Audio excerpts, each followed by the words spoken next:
बारिश का मौसम शुरू होते ही बच्चों को डेंगू, मलेरिया, टाइफाइड, दस्त, बुखार जैसी बीमारियां घेरने लगती है। इसकी सतर्कता और निदान संबंधित प्रसिद्ध पेडियाट्रिशियन प्रीतेश सिंह खतवार हमारे साथ है। बच्चों को इस मौसम में होने वाली बीमारियों से किस तरह सतर्क रहें और सुरक्षित रहे, इस बारे में बताया। मॉनसून अपने साथ बारिश ही नहीं, कई बीमारियां भी लाता है, इसलिए इस दौरान सतर्क रहना जरूरी है। खासकर घर में छोटे बच्चे हों तो उन पर और ध्यान देना पड़ता है, क्योंकि मॉनसून में बच्चे तेजी से बीमार पड़ते हैं, जो बच्चों को जल्दी पकड़ लेती हैं।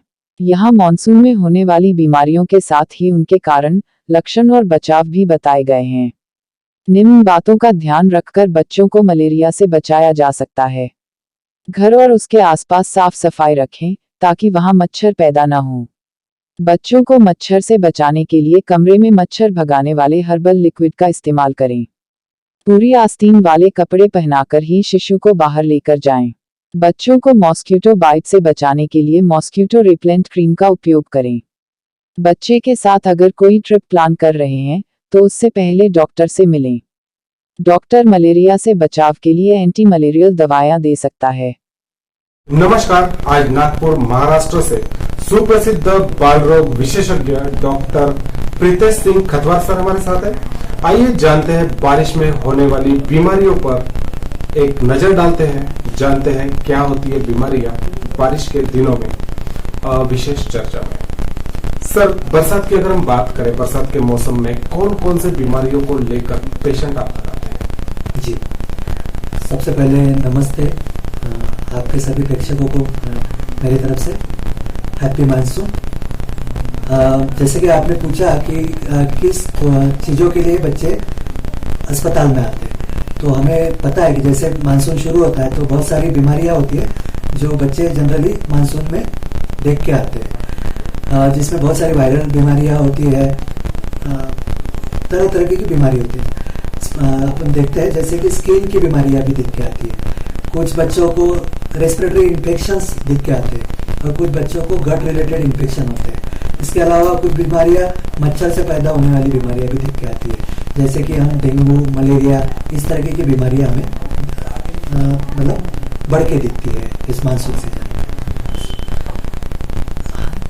मानसून में डेंगू का प्रमाण हम आमतौर पे देखते हैं कि बढ़ जाता है। तो डेंगू सबसे पहले तो ये एक वायरल बीमारी है और ये एक मच्छरों से फैलने वाली बीमारी है। तो बरसात में जनरली ये होता है कि पानी जगह जगह पे जमा होता है। जैसे कि अगर हम हमारे घर के सराउंडिंग में देखते हैं, कुछ चीज़ें ऐसी होती है जहाँ पानी जमा रहता है, जैसे टब्स हो गए या टायर रहते हैं या पॉट्स हो गए, इसमें पानी जमा रहता है। तो इसमें मच्छरों की बाढ़ होती है और ये मच्छर बाद में डेंगू के वायरस को स्प्रेड करने में ज़्यादा कारणीभूत होते हैं और इससे डेंगू एक जो कि बड़ी बीमारी भी है वो स्प्रेड होती है। तो डेंगू एक वायरल बीमारी है। आमतौर पे इसके लक्षण शुरुआती तौर पे एक सिंपल वायरल बीमारियों की जैसे होती है, जिसमें हम देखते हैं कि बुखार, हाथ पे दर्द देना, खाना खाने की इच्छा कम होना, उल्टी जैसा होना, इस तरीके के आम जैसे वायरल बीमारियों में होता है उस तरीके के लक्षण इसमें भी दिखे जाते हैं। फिर उसके स्टेजेस होते हैं। अगर वो बीमारी बढ़ती है तो वो सिम्टम्स भी बढ़ते हैं, जिसमें तरह तरह के ज़्यादा सिम्टम्स जैसे कि शरीर पे दाने आना, और फिर अगर हम और ज़्यादा आगे बढ़ते हैं तो इसमें थकावट होना, ब्लड प्रेशर का कम होना, इस तरह के ब्लीडिंग मैनिफेस्टेशंस यानी कि रक्तस्राव, शरीर से कई अलग अलग विभागों से ब्लीडिंग होने के चांसेस होते हैं। तो ये एक सिंपल लक्षण से लेके क्रिटिकल लक्षण तक जा सकता है। देखिए, डेंगू का एक पैथोलॉजी होता है, पैथोजेनेसिस, जिसमें देखा जाता है कि प्लेटलेट्स अपने एक नॉर्मल स्तर से कम होता है। तो सिर्फ प्लेटलेट्स गिरने से ही वो बहुत घातक होता है ऐसा नहीं होता, उसके बाकी के भी पैथोलॉजी होते हैं जो उसके सीवियरिटी के लिए रिस्पॉन्सिबल होता है। हाँ, लेकिन अगर प्लेटलेट कम होता है तो ऑब्वियस है कि ब्लीडिंग होने के चांसेस होते हैं, लेकिन साथ में बाकी चीज़ें भी होती है जो हमें देखनी होती है कि वो रिस्पॉन्सिबल है क्या ब्लीडिंग। लेकिन प्लेटलेट का जो मेन काम होता है शरीर में वो ये होता है कि वो ब्लड को ब्लीड होने से बचाता है, और अगर प्लेटलेट्स कम होते हैं तो ब्लीडिंग शरीर में होने के चांसेस बढ़ते हैं। तो सबसे पहले तो इसके सिम्टम्स से हम शुरू करेंगे। तो सिम्टम्स एक वायरल बीमारी के जैसे होते हैं। तो इसके लक्षण बुखार आना, हाथ पैर दर्द देना, और बाकी के जैसे हमने अभी जस्ट डिस्कस किया उस तरह के लक्षण से शुरुआत होती है। और फिर सिम्टम्स को देखते हुए फिर हम कुछ ब्लड टेस्ट के मार्फत भी हम इसको डायग्नोज कर सकते हैं, जिसमें डेंगू एंटीजन टेस्ट होता है, एंटीबॉडी टेस्ट होती है, हम उसके मार्फत इसको डायग्नोज कर सकते हैं। फिर से अगर हम देखते हैं तो डेंगू अलग अलग कैटेगरी में होता है, एक माइल्ड भी होता है और सीवियर भी होता है। अगर माइल्ड अगर हम उसको जल्दी से लक्षण पहचान लेते हैं, जल्दी से अगर हम डॉक्टर से कंसल्ट कर लेते हैं, तो हम उसको माइल्ड डिसीज को एक बहुत ही ओपीडी लेवल पे हम उसको ट्रीट कर सकते हैं, जैसे कि हम बाकी वायरल डिसीजेस को करते हैं। सिंपल पैरासीटामोल रखना और पैरासीटामोल से बुखार कंट्रोल करना, और जो बाकी की जो सिम्प्टोमेटोलॉजी ट्रीटमेंट होती है उससे हम कंट्रोल कर सकते हैं। लेकिन कभी कभी ये डिसीज थोड़ा प्रोग्रेस भी करता है, तो हमें डॉक्टरों को दिखाना है इसमें, और फिर हम उसको प्रॉपर मॉनिटरिंग करते हुए उसका ट्रीटमेंट करते हैं। अगर वो थोड़ा सीवियर होता है तो हमको थोड़ा हॉस्पिटलाइज होके उसको सलाइन देकर उसका ब्लड प्रेशर मेंटेन रखना, ये तरह के इसमें हम ट्रीटमेंट करते हैं। अगर हम शुरुआत करते हैं तो सबसे पहले तो इसका कारण ये होता है कि मच्छरों से बढ़ता है, या मच्छरों से बनता है और मच्छरों से बढ़ता है।